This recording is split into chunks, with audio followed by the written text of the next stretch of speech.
Dear brothers and sisters, the Lord said that believe in light so that you can become the sons of light. This is Gospel of John, chapter 12. Last time we've spoke about how Christians are called to become the sons of light. And unless we become sons of light, we are not Christians. And today I want to continue this topic, especially now that we are beginning to prepare for the Great Lent. We still have 3 weeks of preparation. And in preparing for this Lent, I want to share with you some of my thoughts about the world that we live in this context of the darkness that is trying to overcome this world. What's happening and what is our role? Our role as those who are called to become these sons of light, these lamps, if you will, through which the Lord is shining upon this world. Okay. Well, from the Holy Fathers, we know that the evil, the darkness, devil, they will stumble upon truth. Okay, for them, the light and the goodness that comes from God is the greatest obstacle. Okay, this is why they're called Satan. They're against it, but they're against in their vanity. Okay, they cannot do anything. Okay, if you compare the power of God and quote unquote power of devil is nothing. Is just nothing. Okay, he is unable to do anything whatsoever directly against God, or his light, or darkness, or grace, however you want to put it. Okay, as long as we are partakers of his grace, his light, his goodness, for us any darkness, any sin, any evil power is nothing. It's completely nothing. Okay, so very often he's trying to portray himself as though he's almighty and omnipresent, and okay, the evil in this world is so great that it's over. Okay, that he has conquered this world. But when we encounter evil, very often it is just a matter of poking it with your finger. Okay, use this parable. It's you poke it and it's collapsing. Okay, at least spiritually, this is the case. Okay, he's trying to use some forces, economic, political, I don't know, surveillance. But all of that for us would be nothing if we are spiritually free. You are spiritually free. You could be in the concentration camp. You could be anywhere in the prison. You will be much closer to God, and you will have much greater testimony for the Lord if you would be in such circumstances.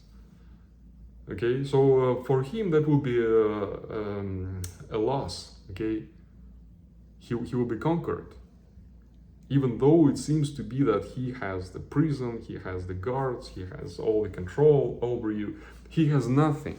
Okay, he's just helping you to bring a better testimony. Okay, so we should bear this in mind when we're talking about these evil things. And now I want to share with you some thoughts that I have about the world that we live in, that is now shaking a lot, politically, economically, in many ways, war. Okay, and maybe we'll have more of that coming. And why is this happening, and what is the idea or the aim of the devil behind all these things? Okay, there is evidently some relationship between these two things, okay? What is this relationship? Well, it's not that easy to understand the plan of the devil, okay? Because basically he doesn't have a plan, okay?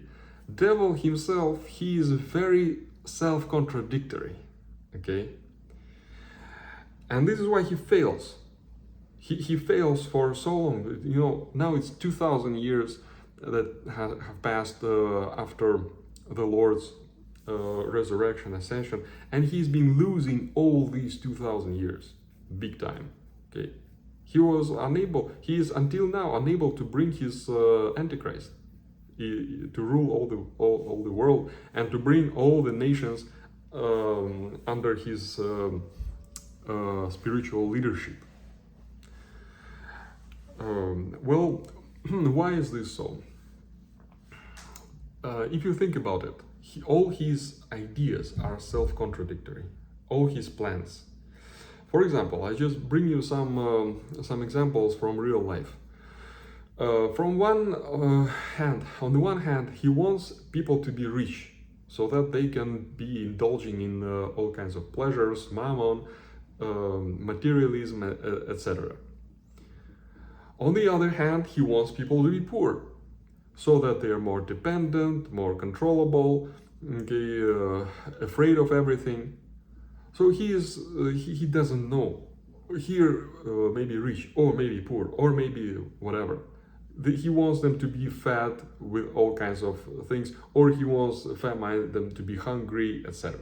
He wants peace, so that everybody is relaxed and everybody is in the sin, or he wants war, that people are suffering, killing each other. He is, you know, he has all kinds of antinomies built in his existence, okay?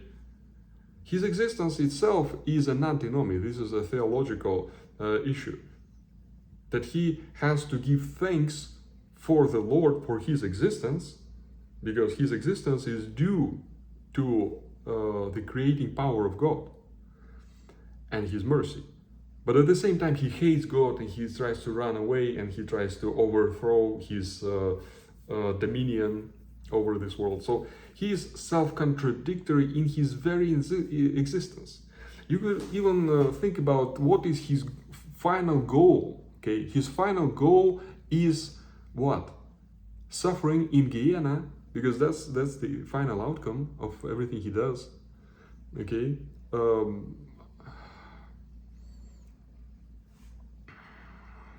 Avadon is destruction, uttermost destruction, corruption,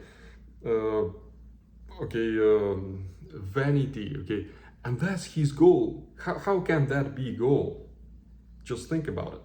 Goal has to be something good, something positive, something that brings you something, but that doesn't give you anything. That gives you just suffering, destruction, condemnation, etc. And that is his goal. That's in itself, that's contradictory. So he is the most miserable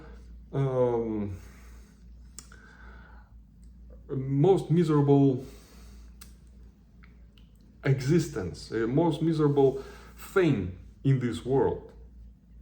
And everybody who follows him is the same, okay? So you can bring more examples. I can bring countless examples of that. Okay, on the one hand, he wants this freedom, liberalism, LGBTQ, whatever, sodomites. Everything is possible, everything is allowed, no sin, no nothing. On the other hand, he wants to show himself as authority, that people would worship him as God, and to do that he needs to say that I am very virtuous, I am against sin, I am against this, I am against. This is a contradiction in itself. Okay. On the one hand, he wants this WEF agenda. Okay. Sustainable development, we control everybody, this neo-fascism kind of thing. He wants that kind of government, totalitarian, stable, whatever. On the other hand, he wants anarchy, he wants revolution, constant revolution, breaking, changing, fast forward, techno optimism, singularity, go to Mars, this and that. Okay, break everything what exists. That's another contradiction. Okay, so you can see all kinds of contradictions within the agenda of the devil. So this is why it's dangerous to just say, oh, they want this, they are with Schwab, okay, we're against it. That's not enough. You need to remember that someone against it will be also with the devil, most likely. So if we want to be with the Lord, we need to be not against something with the Lord, but we are with the Lord, and then we would see what is not according to the Lord's plan of salvation. Okay. So having said that, we can observe that this world is going through tremendous instability now. Okay, this world is shaking economically, politically, technologically. Okay, in terms of values, in terms of philosophies, in every sense. That means what? That means that the devil is not happy about how things are in the world right now, because he cannot bring this Antichrist to rule the world. He cannot do that in the world that we live in today.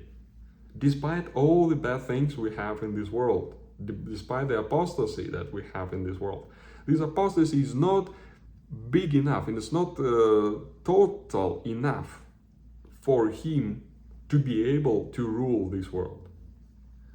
So we should not just have a negative feeling about this world. Everything is bad, everything is going nuts. No, there is something that is still holding him from coming. And we need to give thanks to the Lord that we live in this time. And in the Bible we also find the words that for the one who is in light, everything is light. Okay? If we have the light of Christ in us, we'll see mainly light in this world. You will see light even in the most terrible people. Okay? You will have some hope, you will have some compassion and love for even the worst criminals, perverts, etc. Not for their sin, but that they are alive, they are brought to this world by God to exist, to live. Glory to God. Okay? We will see God in everything, in everywhere and everywhere. In the nature. Okay? He is sustaining this world. He is bringing this beautiful world, this nature to us every day. And even in the urban setting, even in the most technocratic, these urban centers, we feel God everywhere. Everywhere. You can feel His presence. You can see Him. So we should not be too negative about this world, what's going on with it. Okay, let's think about what is holding this Antichrist, because one day he will rule this world. And in those days, people will be thinking about our time as, just so wonderful. So,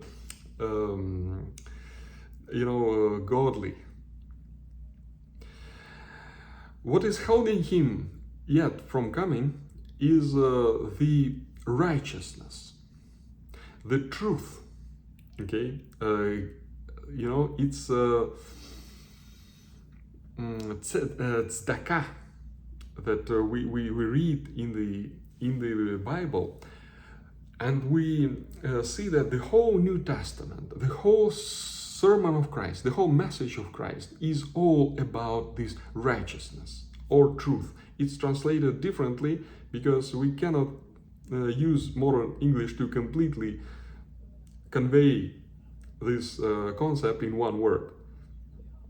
Okay, this is the message of Christ. In one of our recent lectures, we've talked about how the 9 Beatitudes that the Lord said on the Sermon on the Mount are all about this righteousness. Every single Beatitude is about this righteousness. Okay? And this righteousness is still much present in this world. In this corrupted, apostatic world, there is still so much righteousness that is not allowing the Antichrist to come. And we can see this righteousness, this light of Christ, if you will, this logos, if you will, this divine logos, is still in this world, even in the most terrible people. Those who are, heading straight to hell. Okay, even in those people, there is still a great deal of righteousness in them. So we can see even the criminals who kill, who swear, who do all these terrible things, they have a love towards their children. They have some concept of justice in their dealings among each other.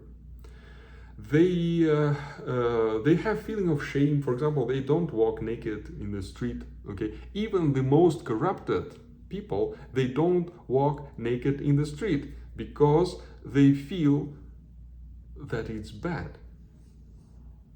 They feel that it's not good. Okay, it's morally not good.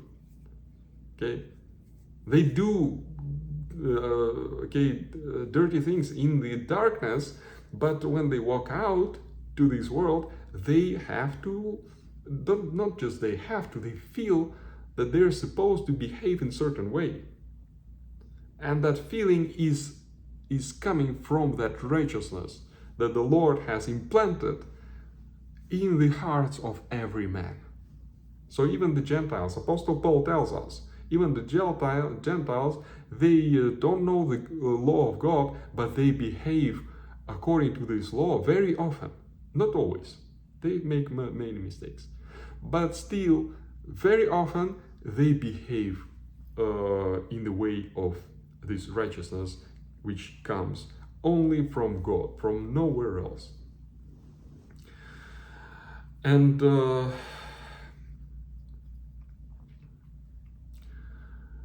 we can increase this righteousness. Okay, this is what we are called. Okay, we need each and every one of us has to become this beam of light, beam of righteousness that transforms the reality around us, if you will. And that doesn't allow the devil to come. That was the topic of another video that I had just recently. And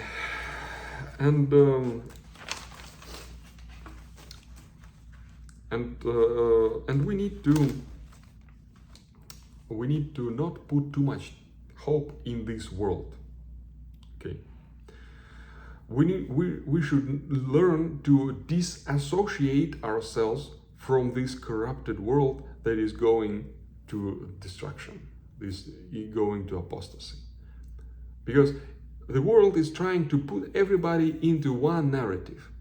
We are all in common era, we're all in modernity, we're all supposed to think this way, this is what's happening. There is a narrative, okay? There is a big narrative for the whole world, there are smaller narratives for different, parts of the world. But the world is trying to pull us into some kind of narrative, and we need to get out of that narrative.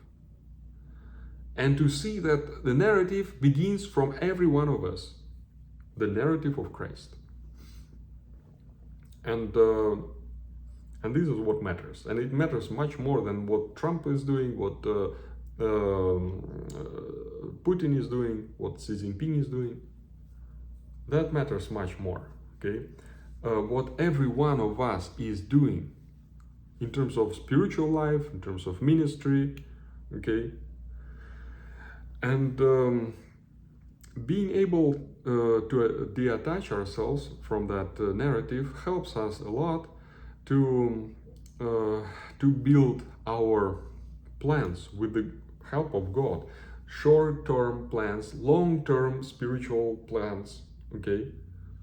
That is what matters. And we need to have those plans and go by those plans and have them revised in accordance to the will of God. Okay?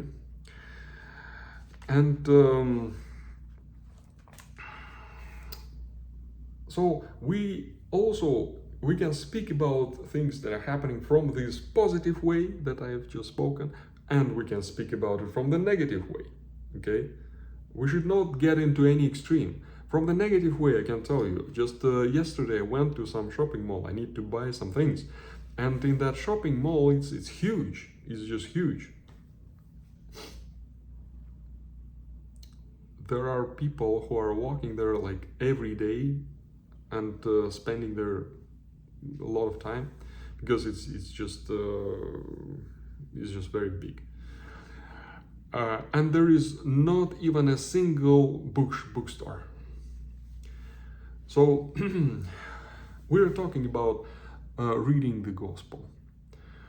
We're talking about not just reading the gospel, reading it as a prayer. So you don't need to talk about that. You don't even need to talk about just opening a book. There is so few people now that have the will and the need of just opening a book about anything, not about Christ, not about spirituality. I'm not talking about heretics, okay? This is just any book, okay? I don't know, about classics, about whatever. Even that kind of reading is becoming difficult for people. They are willing just to buy things, eat ice cream, shopping. Here I buy a watch, I buy pyjama, I buy whatever. That's all that's interesting. For a great majority of people. This can tell you how bad the apostasy is. Okay? Because just reading a book doesn't save you, okay?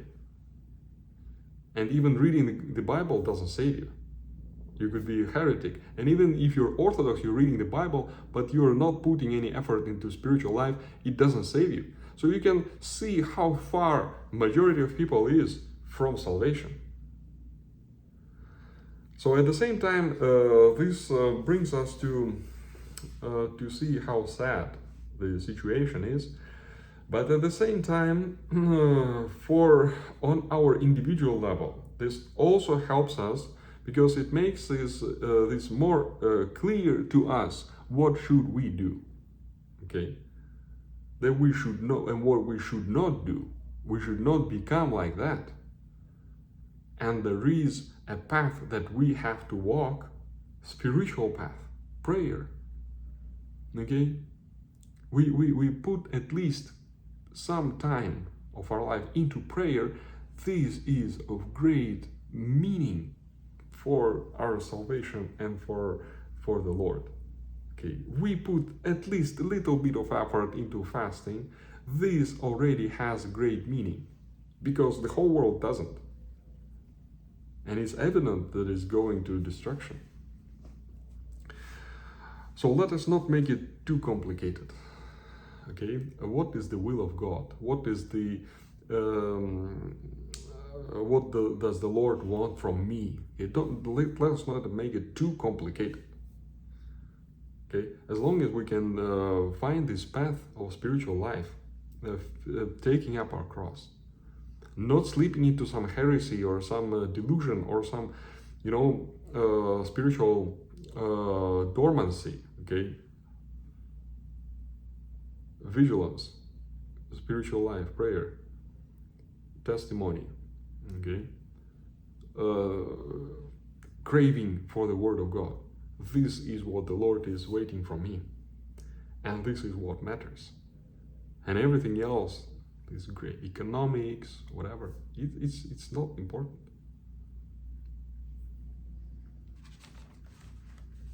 So let us avoid any other delusions. There are big delusions for the Orthodox. For example, this big delusion that, okay, now we will create the great civilization of Orthodoxy based on, say, Russian Orthodox Empire. Or some people based on Byzantine. We will recover Constantinople. We will do whatever. The whole, okay, and then this will be the beam of light for the whole world. Okay, this is all surrogates. Okay, this is all surrogates that are just deceiving people and sending them to die and to hate each other. For us, the mission that the Lord is giving to each and every one of us, that is what matters. That is what is real, and not some kind of surrogate which somebody is trying to impose on me. Okay, be it with nationalistic or imperialistic or whatever trait. No. What I can do today, tomorrow, next year, in terms of my ministry to the Lord, bringing fruit, this is what matters. May the Lord help us prepare for the great Lent this year, make our ministry, our life pleasing to Him, strengthen us in our prayer, in our dedication, in our pursuit for truth, and help us make our faith alive. God bless, brothers and sisters.